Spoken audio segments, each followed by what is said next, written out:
नमस्कार।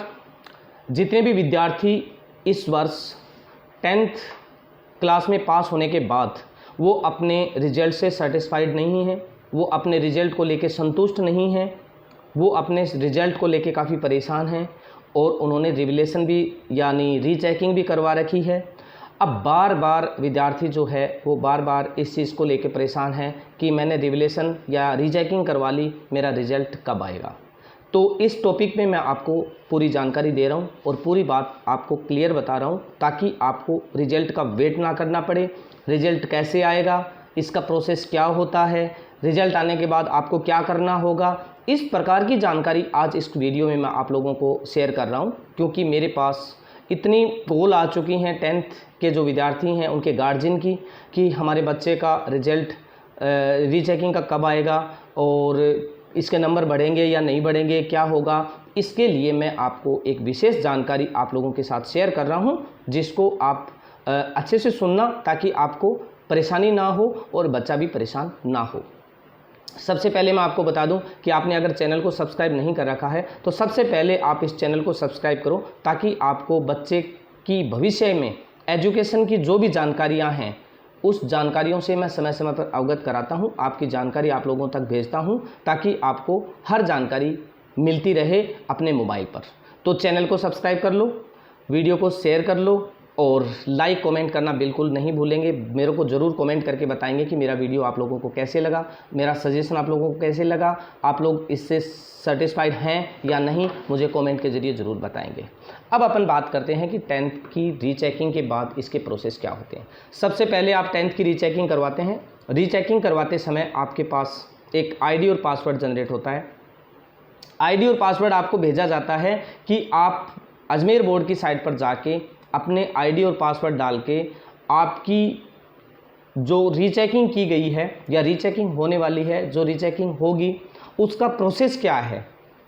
इसका प्रोसेस ये है कि सबसे पहले आप जो रीचेकिंग अप्लाई करते हो, रीचेकिंग अप्लाई करने का मतलब ये होता है कि अजमेर बोर्ड आपकी जो कॉपी है ये कॉपी ट्रैक करेंगे और ट्रैक करने के बाद आपकी कॉपी को स्कैन करके अजमेर बोर्ड की वेबसाइट पर जो आईडी और पासवर्ड आपको दिए गए हैं उस साइट पर यानी उस पोर्टल पर यानी आपकी आईडी पर आपकी कॉपी को स्कैन करके उस पर अपलोड करेंगे। अपलोड करने के बाद वो आपको एक पासवर्ड जनरेट करेंगे।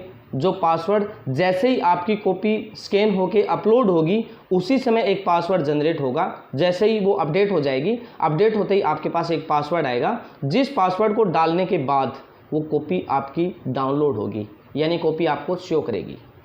रीचेकिंग का रिजल्ट का वेट कर रहे हैं, इसलिए मैं आपको बताता हूं कि रिजल्ट का वेट नहीं करना है। आपकी आईडी को लॉगिन करके डेली चेक करना है। डेली आईडी को लॉगिन चेक करके देखेंगे कि आपकी आईडी में आपके जो कॉपी वो भेजेंगे वो अंडर प्रोसेस है या फिर आपके पास ऑलरेडी कॉपी आ चुकी है। वहाँ पे आपको कॉपी अगर आपकी अंडर प्रोसेस है, इसका मतलब कि काफ़ी लाखों की तादाद में विद्यार्थी रीचेकिंग करवाते हैं।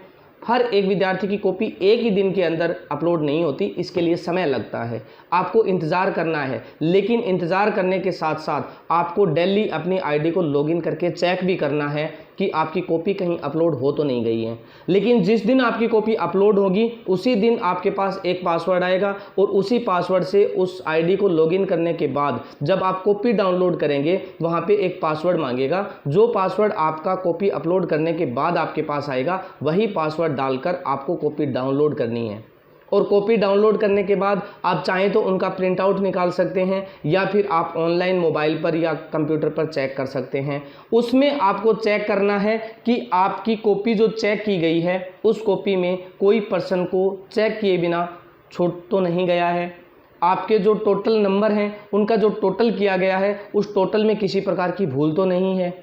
उसके बाद आपको टोटल चेक करना है और आपका जो मेन टोटल था उसके साथ उसका मिलान करना है। उसमें अगर किसी भी प्रकार का फ़र्क आ रहा है कि 600 का पूर्णांक था, 600 में से आपका जो टोटल करते हैं वो टोटल 550 होता है, लेकिन अजमेर बोर्ड की कॉपी में वो 500 ही स्कोर दिखा रहा है, तो हो सकता है कि 50 नंबर कहीं ना कहीं टोटल में छूट गए होंगे। इसलिए आपको अगर ऐसी कोई जानकारी मिलती है टोटल चेक करने के बाद, कॉपी चेक करने के बाद ऐसी अगर कोई इन्फॉर्मेशन आपको मिलती है कि आपका जो टोटल है और अजमेर बोर्ड का जो टोटल किया गया है उसमें कोई गैप आ रहा है, उसमें कोई फ़र्क आ रहा है, तो फिर आपको वापस आपत्ति दर्ज करनी है, आपको वापस आपत्ति लगानी होगी और उनको सूचना देनी होगी कि हमारे टोटल में भूल है, इसको सुधार करके आप दोबारा उसका रिजल्ट जो है वो वापस अपडेट कीजिए, उसके बाद आपका रिजल्ट आएगा। दूसरी चीज़ ये है कि अगर आपकी कॉपी चेक करने के बाद आपको ये लगता है कि आपका टोटल सही है, आपका कोई पर्सन चेक किए बिना छूट गया, तो भी आप आपत्ति लगा सकते हैं कि हमारा इतना नंबर क्वेश्चन है जो चेक किए बिना छूट गया, आप उसको दोबारा चेक कीजिए और उसका टोटल जो है उसमें ऐड कीजिए। ये आपकी कॉपी आने के बाद आपके पास आपत्ति लगाने का एक ऑप्शन खुलेगा, वहाँ पे आपको वापस आपत्ति लगानी होगी। आपत्ति लगाएंगे और अगर आप सही हैं तो आपकी जो दी हुई फीस है वो आपके अकाउंट में रिफंड आ जाएगी और आगे का जो प्रोसेस है वो चेक करने के बाद आपका रिजल्ट दोबारा डिक्लेयर करेंगे। एक चीज़ मैं आपको बता देता हूं जिसके लिए आप चैलेंज नहीं कर सकते, किसी भी प्रकार का चैलेंज नहीं कर सकते। कई बार क्या होता है कि हमारे अंदर एक या बच्चे के अंदर एक कॉन्फिडेंस होता है कि मैंने 10 नंबर का क्वेश्चन था और वो 10 नंबर का क्वेश्चन मैंने पूरे 10 नंबर आएंगे, मैंने ऐसा लिखा है, ऐसा बच्चे के मन में होता है। लेकिन अगर एक टीचर जब कॉपी को चेक करता है, अगर 10 नंबर के क्वेश्चन में अगर वो 7 नंबर देता है तो आप 3 नंबर के लिए उसके साथ आप फाइट नहीं कर सकते, क्योंकि ये टीचर के ऊपर डिपेंड करता है कि उनका कॉपी चेक करने का तरीका क्या है, वो किस प्रकार का आंसर वहाँ चाहते थे और वो आंसर जो उसने लिखा है उस आंसर का लिखे हुए अकॉर्डिंग वो कितने नंबर देने में उसकी इच्छा है, वो आप उसके साथ फाइट नहीं कर सकते कि आपने 10 नंबर के क्वेश्चन में 7 नंबर कैसे दिए, यहाँ पे 10 नंबर देने चाहिए थे। ये चैलेंज जो है ये आप बिल्कुल नहीं कर सकते वहाँ पे। अगर टीचर ने 10 नंबर के क्वेश्चन में अगर 2 नंबर दिए हैं तो वो आपको एक्सेप्ट करना होगा कि बिल्कुल टीचर ने अगर दिए हैं तो उसने किसी सोच समझकर या उस आंसर की तय तक जाकर वो नंबर दिए हैं।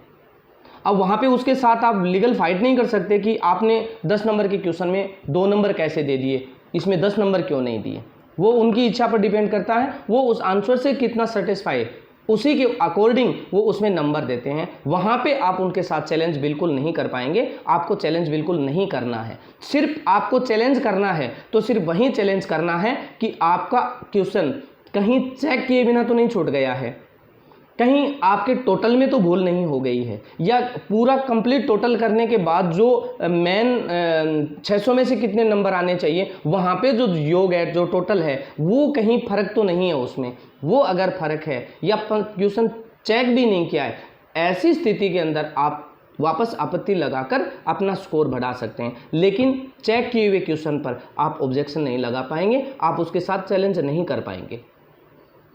फिर भी अगर आपको ये डाउट लगता है कि मैं मेरी कॉपी किसी अन्य टीचर से चेक करवाना चाहता हूँ, ऐसे में आपको कॉपी अगर निकलवानी है, मंगवानी है, तो वो आपको आरटीआई के थ्रू ही मंगानी पड़ेगी। अगर चैलेंज आप उसको कोर्ट में लेके जाना चाहते हैं, कोर्ट से अगर आप उसकी कॉपी को चेक करवाना चाहते हैं, तो वो आपको आरटीआई के माध्यम से आप अपनी कॉपी निकलवा सकते हैं बोर्ड से, और उसी के प्रोसेस के आधार पर आपके पास कॉपी आएंगी और कॉपी आप किसी भी टीचर से जाके चेक करवा सकते हैं। वो एक अलग मैटर है, वो आपके ऊपर डिपेंड करना है कि आप ऐसा करना चाहते हैं या नहीं करना चाहते। आरटीआई के माध्यम से आपके पास विकल्प है, आप बिल्कुल उसको ये करवा सकते हैं, उसमें कोई दिक्कत नहीं है।